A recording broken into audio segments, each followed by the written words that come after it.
बिस्मिल्लाहिर्रहमानिर्रहीम। अल्हम्दुलिल्लाह, माह रबीउल अव्वल जारी और सारी है। अल्लाह पाक इस महीने की बरकतें हम सबको अता फरमाए और ख़ूब नबी पाक सल्लल्लाहु अलैहि वसल्लम पर दुरूद शरीफ पढ़ने की तौफीक अता फरमाए। हमारे पास शहद का एक नया स्टॉक आया है और ये शहद का ऐसा स्टॉक है जो इससे पहले हमारे पास नहीं आया, यानी पहली मरतबा हमने ये शहद जो है ना वो मंगवाया है। और ये शहद है तिलों का शहद, यानी तिल का शहद जो नान वगैरह पे लगते हैं और दीगर खाने पीने की चीज़ों पे भी इस्तेमाल होते हैं। तो ये तिल का शहद जो है ना वो हमारे पास अल्हम्दुलिल्लाह बिल्कुल फ्रेश और न्यू स्टॉक आया है, जिसको अंग्रेजी में गालिबन सेसमी हनी भी कहा जाता है। और ये जो तिलों का शहद है इसकी जो फसल होती है, मतलब तिलों की जो फसल होती है वो जुलाई के महीने में गालिबन होती है। इसके फूल वगैरह उस टाइम जो है ना वो उगते हैं और ये बिल्कुल अपने पीक पर होती है। और इसका कुदरती शहद भी जो है ना वो अवेलेबल होता है। अगर करीब में उस फसल के करीब में कोई कुदरती तौर पर दरख्तों पे छत्ता लगा हो तो वो कुदरती शहद होता है।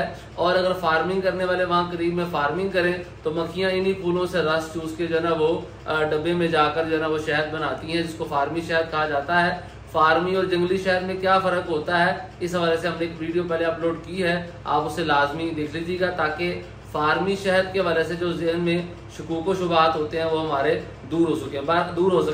बहरहाल ये वाला जो हमारे पास शहद है वो फार्मी शहद और बड़ा ही ज़बरदस्त शहद है और अपने फ़वाइद में बड़ा ही कमाल का शहद है। गले के बहुत सारे जो अमराज हैं, इसी तरह सीने में अगर इन्फेक्शन हो जाता है, क़ुव्वत मुदाफ़त के लिए जो है ना वो नहायत ही बेहतरीन चीज़ है। मैं ये शहद आपको दिखाता हूँ। ये इस टाइप का शहद हमारे पास आया है जो कलर में बेरी के शहद की तरह है। हाँ, इसका जायका थोड़ा सा हटके है, मतलब आम शहद जो होते हैं उस तरह का ये इतना खुश जायका नहीं है, लेकिन अपने फ़वाइद के अतबार से बड़े ही कमाल की चीज़ है। अभी रिसेंटली इन दिनों में ख़ास तौर पे जो है ना वो खांसी, नज़ला, ज़ुकाम, लोगों को बुखार वगैरह की शिकायत काफ़ी हैं। मेरे अपने बच्चों को इस तरह की शिकायत थी तो अल्हम्दुलिल्लाह ये शहद हमने बच्चों को पिलाया है, जिसके रिज़ल्ट काफ़ी अच्छे जो है ना वो सामने आए हैं। तो ये शहद अल्हम्दुलिल्लाह हमारे पास अवेलेबल है, नहायत ही मुनासिब प्राइस पर हासिल करने के लिए ज़रूर रब्ता फरमाए। उसके अलावा आखिर में याद करवाना था कि हमारी अल्हम्दुलिल्लाह रबीउल अव्वल की सेल जारी और सारी है और जो सिर्फ रबीउल अव्वल तक ही है, इसके बाद नहीं होगी। दो किस्म की सेलें हैं। एक ये है कि हमारे पास कोई सा भी शहद अगर आप लेते हैं तो 1 किलो लेने पर आधा पाव उसी शहद की बोतल आपको फ्री में दी जाएगी।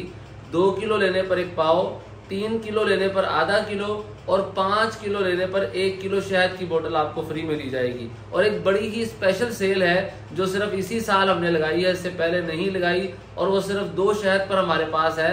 एक तो फलाई का शहद है जो हमारे पास सबसे नॉर्मल क्वालिटी में फलाई का शहद है और वो होल सेल से भी कम प्राइस पर अल्हम्दुलिल्लाह जो है ना अवेलेबल है सिर्फ रबीउल अव्वल तक के लिए, जिसमें जो है ना वो जो हमारे रिटेल वाले कस्टमर हैं वो भी फ़ायदा उठा सकते हैं और जो हमारे होलसेल वाले कस्टमर हैं वो भी फ़ायदा उठा सकते हैं। प्राइस मैंने अपनी पहली वीडियोस में अर्ज़ की हुई है, सिर्फ और सिर्फ 650 रुपये किलो में ये शहद आपको दस्तियाब हो जाएगा। उसके अलावा जो दूसरा शहद है जिस पर भी बड़ी ज़बरदस्त सेल है वो है बेरी का छोटी मक्खी का शहद। ये शहद हमारे पास जो है ना वो होल सेल से भी कम प्राइस पर दस्तियाब है। अल्हम्दुलिल्लाह बहुत सारे कस्टमर्स ने फ़ायदा उठाया है, बेरी का छोटी मक्खी का शहद भी लिया है, फ्लाई का शहद भी लिया है। हमारे जो होलसेल वाले कस्टमर्स हैं उन्होंने भी काफ़ी फ़ायदा उठाया है। तो जो बेरी का छोटी मक्खी का शहद है वो सिर्फ और सिर्फ 1850 रुपये में अवेलेबल है, जबकि इसकी जो आम रिटेल प्राइस है वो 2800 रुपये है। तो ये सिर्फ रबीउल अव्वल तक के लिए है, यानी होलसेल से भी नीचे इसकी प्राइस है। उसके बाद ये प्राइजेज नहीं होंगी, लिहाजा इन डिस्काउंट से फ़ायदा उठाने के लिए रबीउल अव्वल के तकरीबन मेरे ख्याल 4 से 5 दिन रह गए हैं, तो इन्हीं में आप ऑर्डर करके जो है ना वो ज़रूर फ़ायदा उठाएँ। जज़ाकल्लाहु खैरा। अस्सलामु अलैकुम वरहमतुल्लाहि वबरकातुहू।